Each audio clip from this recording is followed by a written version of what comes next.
Greetings, biological organisms. T-Ray here. I just had a pretty decent game in the AMBT, and I wanted to share it with my friends. But you can watch too. Maybe you'll be my friend later. We'll see. Click on the things if you want. Comments always welcome. You know the drill. So in the most recent Showdown Saturday, there was a goal of getting 1,135 base XP in any Tier 8 medium tank. Now, the rewards from Showdown Saturday are definitely worth pursuing. I just had a hard time getting that 1,135 base XP this week. I didn't have a lot of time to play. The games I was getting, I was either doing well in games that were losses, which drags the XP down drastically, or in games where we won, I didn't quite get there. You know, I got some 900 XP games, but I had a little trouble breaking 1,000. So Monday morning, which is still viable, I was able to get one. And like I said, I wanted to share it with my friends. You may be asking, what is Showdown Saturday? Well, kind of described in the video here. It's a way for World of Tanks to promote their Twitter account and their Facebook account. And you reap the benefits. I certainly do. But I'll cover Showdown Saturday more at the end of the video. Let's get to the action. Alright, so we're on Redshire. It's all Tier 8s, and it's a standard battle. If we look at the equipment, and oh, that doesn't work here. So we've got the turbo, bounty vents upgraded, and vertical stabilizers. Chuck Norris is our commander. We've got a decent crew on here. We've got brothers in arms, and Chuck and the loader have multiple skills. And then I believe the other two members have 2.5 skills. So I like to knock these trees down to provide some concealment for later in the game, but it's pretty risky, especially when you're slow. If I didn't have the turbo, I might not even have tried that. So we get away with that, but not entirely. All right, so we've got a BC-12 shooting us, probably from right where that guy just fired. And he was right about in that location. So he probably fled after the, who's beside me? The Scorpion G fired on him. Now, I've considered taking the improved aiming device probably instead of the turbo, because you really want that vertical stabilizer for firing on the move, or for when you stop and fire. That's really helpful. Improved aiming device does help with that a little bit. Actually, I'm not sure if that's true. Does anyone know if the improved aiming device improves your maximum dispersion or just your aimed dispersion? So like you have a longer range, a wider range of what your dispersion can be. Because if it actually lowers your maximum dispersion as well, then that does a lot of the same work that you'll get from the vertical stabilizer.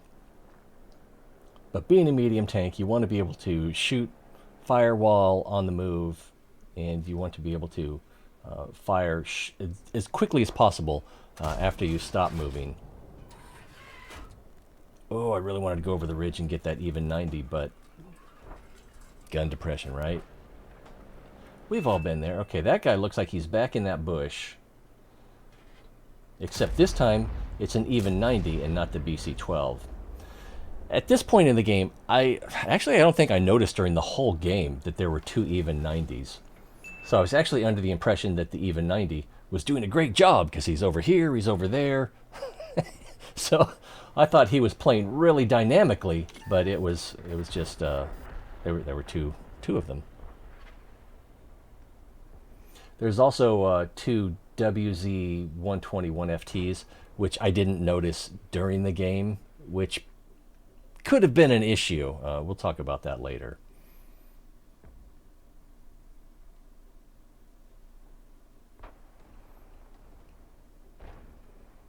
So we know that most players tend to have a favorite spot, and then they'll go to that spot. If they get spotted or take damage, they'll retreat. And then when they think they're not spotted again, they'll return to that spot. I do that you do that. If you don't do that, you know, leave a comment. You deserve a pat on the back. Your better players like Skill L4Q, even Quickie Baby, the list goes on. You'll notice in their replays that, sure, they have a spot that they like to go to early, but then they will play more dynamically. Oh, it's not showing the outlines during this replay. So I was showing that most of his tank was visible. And it's a fantastic farming opportunity. And even though digging that deeply into the magazine on this, because each round you fire increases your reload round or reload time for that round, and nicely done. So even with bad dispersion, if someone holds still for you long enough, you can still hit them often enough. So you, in your auto reloaders like the Italians and the AMBT, you kind of want to avoid firing that last shot because it's really going to mess up your DPM. But sometimes the opportunity is just too good. You get the opportunity to get the get a gun off the battlefield, or to get a better player on. So okay, so the R even 90 is way over there, or to get a better player's health down, make them so they'll have to play a little more cautiously. So I think what happened here is I saw that the even 90 showed up on the map, but I wasn't quite sure which way I needed to turn in the 3D environment. It's like, yep, there he is, but is he this way? Is he that way? So he drove right in front of me. I didn't even notice until he got beside me, and then I was, whoa, hey, we need to do something about that. And without the vertical stabilizer in that situation, I probably could not have hit him. Oh, back up just a little more. Yes. And we can see by the green dot on his health bar that XVM is tracking that he's a better player. Better than me, for sure. So when I see that, it's like, oh, this is someone I need to be a little more cautious around, or maybe I need to try a little harder, put a little more effort into taking their gun off the field. You know, it's just an informed decision. And then when you see, so you're going to have your red, orange, yellow, green, purple. So, and then when you see a gray one, that just means, that probably means that they're anonymized. And that's probably a better player who doesn't want you to know they're a better player. Ooh. So we got a little lucky there. It's hard to see where that hit. I don't know if it went between the tracks or if it actually hit the side of the tank above the tracks. So I've been spotted, and I know I've got enemies this way. I've got enemies this way. I might still have enemies down this way. But I needed to tuck into that rock. And then when I felt that I could, let's get out of here, right? We got to get out of here. All right, so we are down by one tank and maybe a couple hundred HP, but we've got pretty good positioning. All right, and there's a T-44. I don't think I noticed that T-44 until right about here. Yeah. So I'm thinking I'm going to go after him, but he's down in the creek. So he has cover. Until our friends took care of him. Scorpion G back there on the 9 line. So I just get spotted. I'm not sure by who. Maybe not this guy. And he just sits still for me. So I don't know if he didn't care. He didn't have sixth sense. Poor map awareness. Whatever it was, it worked out for me. I probably still would have gotten him. T-44 has decent armor, so if he had turned towards me, I would have had a smaller target for a decent chance to pin. But I don't think he is the one that spotted me.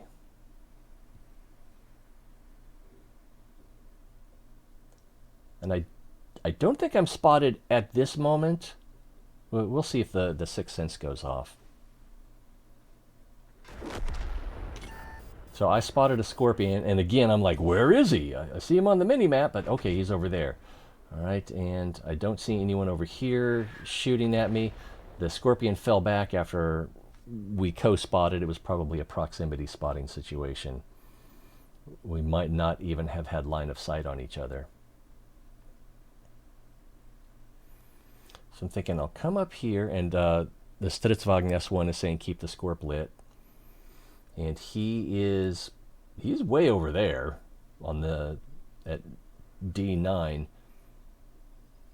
So I don't know that he even has a shot if the Scorpion's lit. So I'm spotted, and I'm shot at a bounce a shot from the WZ-120 1FT, which is over there by the Renegade. We can tell by the damage indicator as well as the mini-map.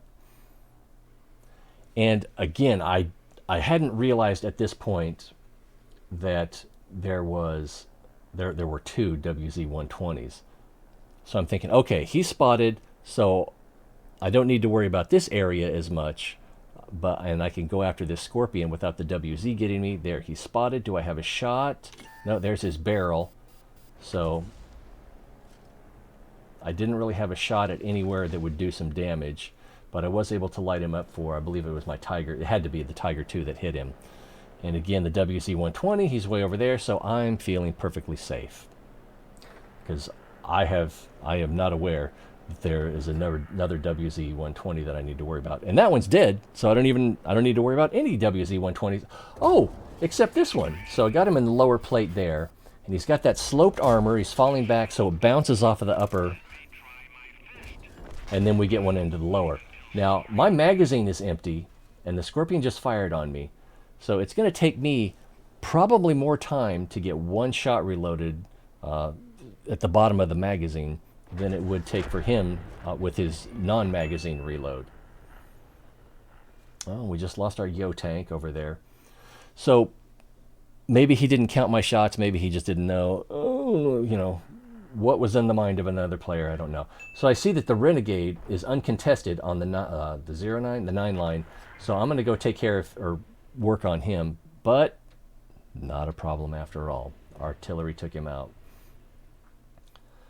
So I'm looking here and I say, all right, there's a Scorpion and an artillery. I know that the artillery is down in the corner towards K2 because he fired on me earlier. But I don't know where the Scorpion is. He hasn't been spotted yet. He could be over here in these trees. He could be off to my right. And I'm a one-shot. He's got good concealment. So if I try to approach, probably not going to work out for me. So I'm hoping that he's going to move or fire, and I'm going to be able to spot him. I asked my team, let's see, know where Scorp is, and the Tiger 2 pings the map there over here at K3, J3. So I'm trying to get a line of sight. And he is right about where I've got the gun pointed. He's probably in that fallen tree.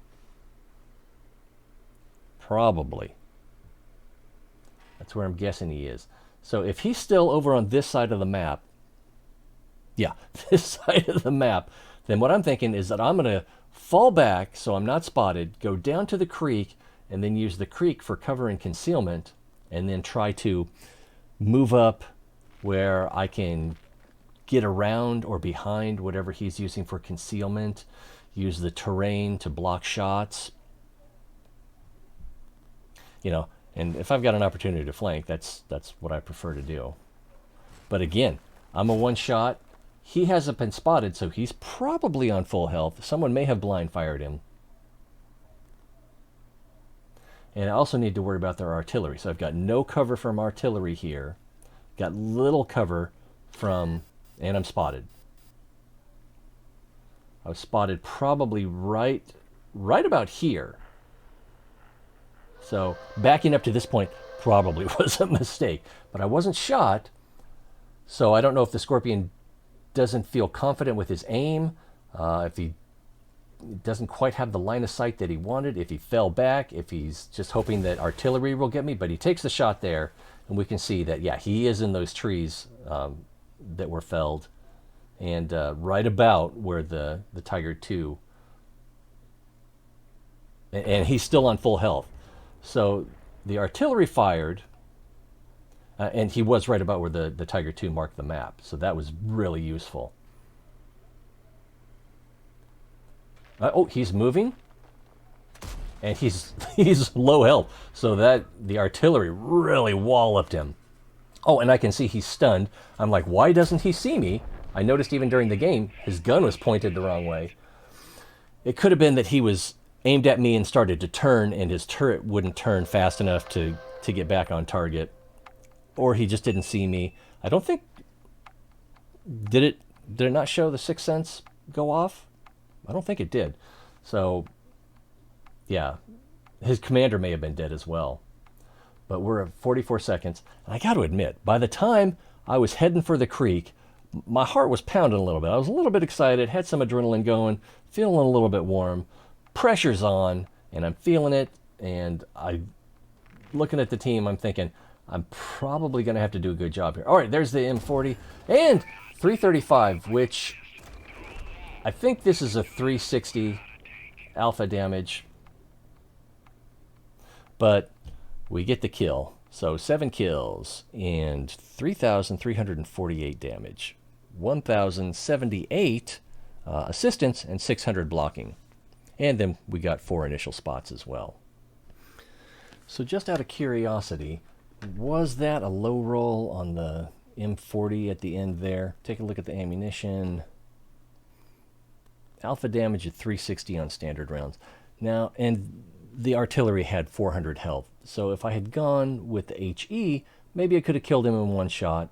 But I find too often the problem with HE is that it hits a bad spot and either gets absorbed by the tracks, hits something that works as spaced armor, and you do little or no damage. So I kind of prefer the reliability of standard ammunition in those situations. But I had time to reload at least 2 shots before I got up to him. So maybe going with the HE would have been the smarter move. Either way, we rolled for 335 on our damage. We did 360. We probably weren't going to do 400 anyway. It could happen, but probably not. So it was highly likely we were going to need to take a second shot anyway. So like I said, this was a pretty good game. Not an awesome game, but, you know, definitely it was pretty good. We got Class 1 on the Mark of Mastery badge. We got Fire for Effect, which is, you know, do more damage than the health of your tank. Spotter, do at least 1,000 spotting assistance.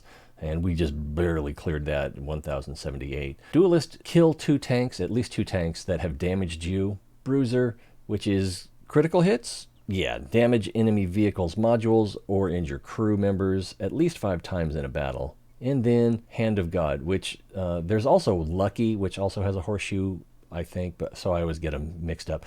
But Hand of God, survive and win the battle, having received damage from at least 4 different enemy vehicles. And of course, Top Gun for killing at least 6 tanks.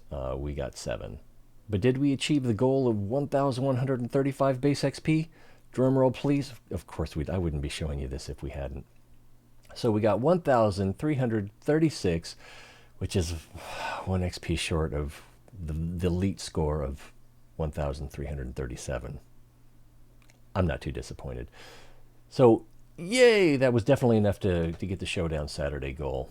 We ended up making loads of money, partially for completing the mission, but just right off the top, we got over 100,000 credits just for battle performance. So we made a lot of money, and because we didn't use too many premium rounds, we were able to keep most of it. So all in all, a pretty good result, and as far as Mark of Excellence, yeah, that actually helped us out 1.82% percentage-wise on the road to 3 marking. I suspect I may never 3 mark this tank. It's not a priority for me, but I notice. But let's get back to what is Showdown Saturday, in case you don't know. So every Tuesday on their Facebook page and on their Twitter account, Wargaming announces a new challenge, a vehicle restriction. Like this last week, it was Tier 8 mediums. It has been specific tanks like the AMX-40, which is a lower level, so if you don't have it, it's not too hard to get. And then higher levels where it will be a vehicle tier and type. And Tier 8 is the highest that I've seen it. Usually The challenge isn't that tough. Sometimes it's a little tougher, like this last week. And then sometimes it's going to be easy enough you can probably get it in 1 or 2 games. And as you can see, these rewards are really worth going after, especially this last one, the credit booster. So you get 3 days of premium time, 300 gold, and 3 each of 3-hour plus 100% boosters, which includes crew XP, battle XP, and credits. I don't know where else you can get plus 100% credit boosters, and 3 hours at that. So if you struggle at all with credits, this is a must. I know the icon here is for free XP, but it is battle XP. You will be rewarded battle XP. This is a fantastic opportunity, especially for free-to-play players. The 3 days of premium time plus the 9 hours of credit boosters means you're going to be able to make up a lot of credits. You can use the boosters at any point, but the 3 days of premium time will begin Monday, probably in the afternoon. So you'll have Monday afternoon or evening, Tuesday, Wednesday, and then Thursday morning to use that premium time. And if you're familiar with the bonus codes that Commander AF issues during What's Weekly or What's Next, whatever it's called, you can get a 3-day rental of a premium tank, and to my recollection, it's always been a Tier 8 premium. Maybe one of these days they'll do a Tier 7 or a Tier 6. Maybe there'll be a Togfest. I don't know. But as far as I can remember, it's always been a Tier 8 premium. So the video with the bonus code comes out on Friday, but if you wait until Sunday to enter that code, you can overlap it with the premium time that you get from Showdown Saturdays. You can enter that code as late as Monday morning before they start doing the resets, but if you wait too long, it will expire, so be careful. The benefit of waiting means that you're going to have more overlap with the Showdown Saturday rewards. So you'll get the tank as soon as you put in the code on Sunday, let's say 5 p.m. And then the rental on the tank will be active until 5 p.m. on Wednesday. So you get your Showdown Saturday rewards Monday afternoon. So you've got the rest of Monday, Tuesday, and most of Wednesday to use that tank with the premium time and the boosters. Like I said, for free-to-play players, this is fantastic, especially in conjunction with the 3-day rentals. To my friends, I hope you enjoyed the show. To the rest of my fellow tankers, I hope you found something useful here, and maybe enjoy the game as well. If there's something you wanted to click on or leave a comment, now's the time. And if you want to catch the live show, be sure to follow on Twitch. As always, I appreciate you guys watching. It's always more fun when you're here, so I hope to see you next time. Be well.